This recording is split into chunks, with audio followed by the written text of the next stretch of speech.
fans, it's me once again, Little Al Davis. That's right, Little Al Davis coming to you back again with another edition of Little Al Davis TV.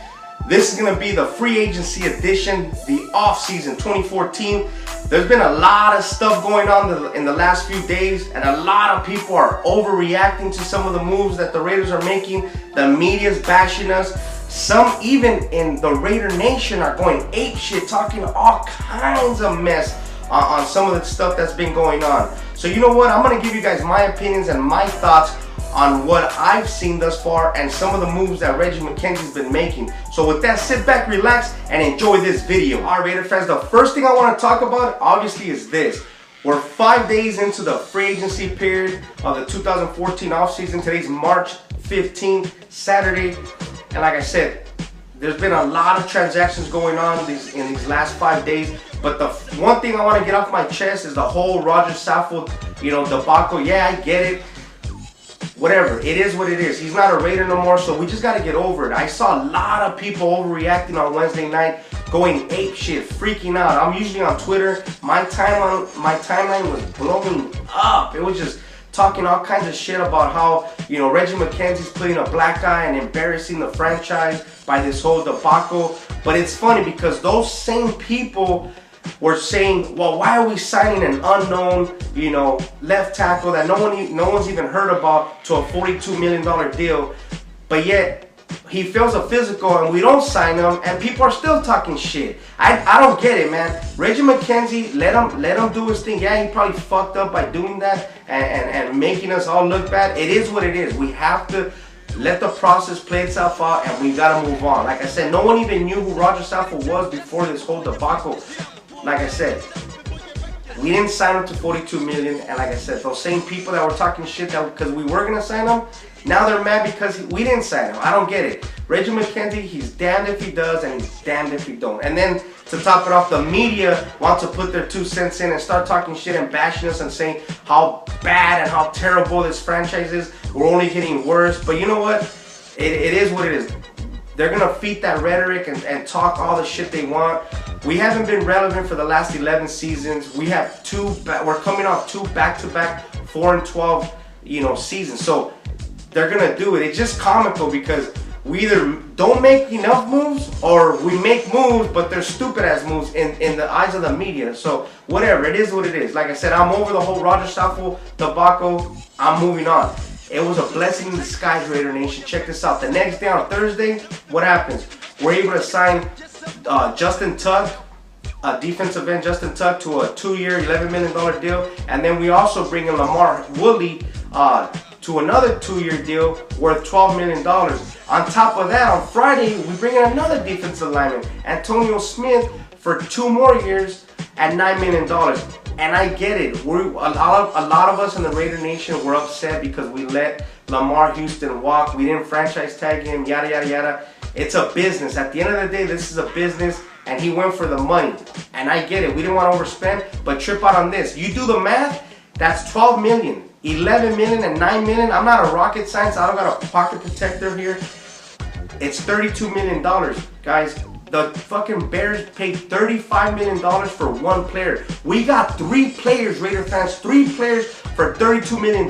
To me, that's a genius. Reggie McKenzie's a genius for that shit, man. And we should be giving him credit for bringing in 3, all pros and stuff. Those guys, Justin Tuck and Lamar Woodley, those guys are bringing in championship pedigree. They played in Super Bowls before. They're gonna come in and show these young guys like Stacy McGee, Ryan Robinson, C.O. Moore. They're gonna show them the ways, and they're gonna show them how to get after the quarterback and how to be relentless. Not only that, but you guys remember last year our defense, we were tired. We were, our rotation, we didn't really have a consistent format rotation. Well, guess what? Bringing in these guys is going to allow us to have fresh bodies in the trenches. Reggie McKenzie is building this shit from the inside out. You build it from the trenches first, and then you work you get those pieces on the outside, eventually. And Reggie McKenzie, like I said, he was brought in to do a job. Let's let him do his job. Let's not overreact. And like I said,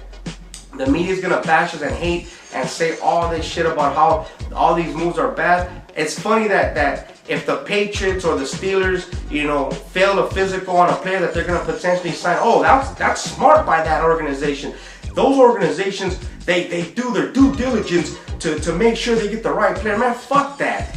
It's the Raiders, oh, they're terrible. They didn't do their due diligence. Man, whatever. I'm over, like I said. The other thing that pissed me off is that the Broncos or the Denver Donkeys, they signed fucking a 32-year-old DeMarcus Ware to a 3-year, $30 million deal. But yet, that's a great move by the Broncos. Not to mention, he's coming off his worst season last year. He had like 2 sacks, and he was injury prone most of last year. But yet, they guaranteed him $20 million, and he's 32 years old. But yet, the media, oh, that's the media darlings, the Denver Broncos. Man, fuck the media. Like I said, we just gotta chill, we gotta relax, and we gotta let Reggie McKenzie do his thing. You know what? It's gonna play itself out. So now on to my next topic. All right, Raider fans, the second topic I want to discuss right now is obviously a lot of people have been asking me what are my thoughts and opinions on the whole Jared Valdir, issue and why the Raiders didn't franchise tag him and try to keep him. You know what? At first, I was a little puzzled by the whole situation and why we didn't bring him back. But after hearing him talk on some of the media shows like NBC Sports, and then he also did an interview with one of the local radio stations in Arizona, and I caught that online. He basically said flat out, Raider Nation, he had no intentions of re-signing with us.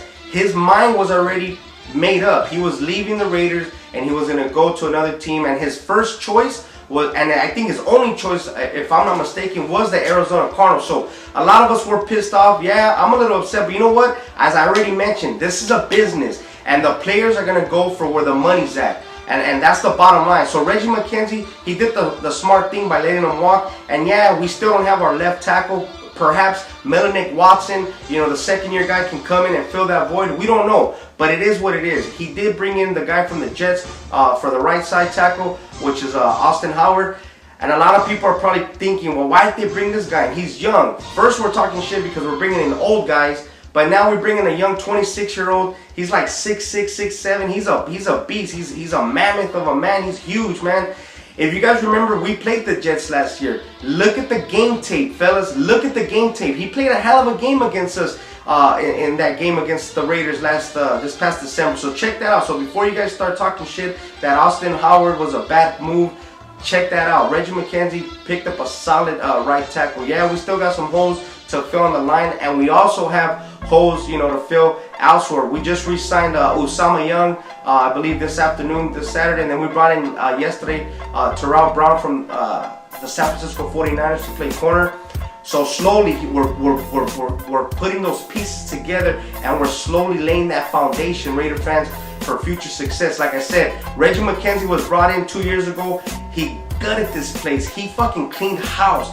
He tore this thing all the way down to the to the studs, and now we got the drywall up. We're putting the mud and tape on, and we still don't have windows up. We still don't have hardwood floors in our house yet. But little by little, Reggie McKenzie, he's bringing in those pieces. He's bringing in people that want to win. Like I said, he's gonna turn our team into a perennial playoff team, a championship team. Like I said, he's bringing in guys with championship pedigree, guys that are gonna put their hard hat on and bring their lunch pail to work and get after it day in and day out. They're gonna bring in players with passion, the same type of passion we as Raider Nation have. Because like I said in my past videos, we were bringing in players for way too long with no passion, no heart for this game. And now Reggie McKenzie and Reggie we trust, he's bringing in those guys that have character, that have passion for this game and love to play football, nasty football. And like I said, I'm excited. It might not happen this year in 2014. We might have our ups and downs. You know what? It is what it is. I'm not even going to predict what record we're going to have, but I know this. We have the hardest schedule yet again this year. So with that, Raider fans, I want you guys to keep your head up, and there's no way in hell any of us should be talking about jumping ship, because if you're talking about that and you're gonna be a fucking Browns fan like some other fucking dumbass on Twitter, go ahead, but you ain't a fan, because it's all about Raider Nation. We bleed silver and black. We just gotta sit back, relax, and just take a shot, of your best tequila. Take a shot and just kick back and relax, Raider fans, because with that, I'm Little Al Davis. Leave a comment, subscribe, and I'm out.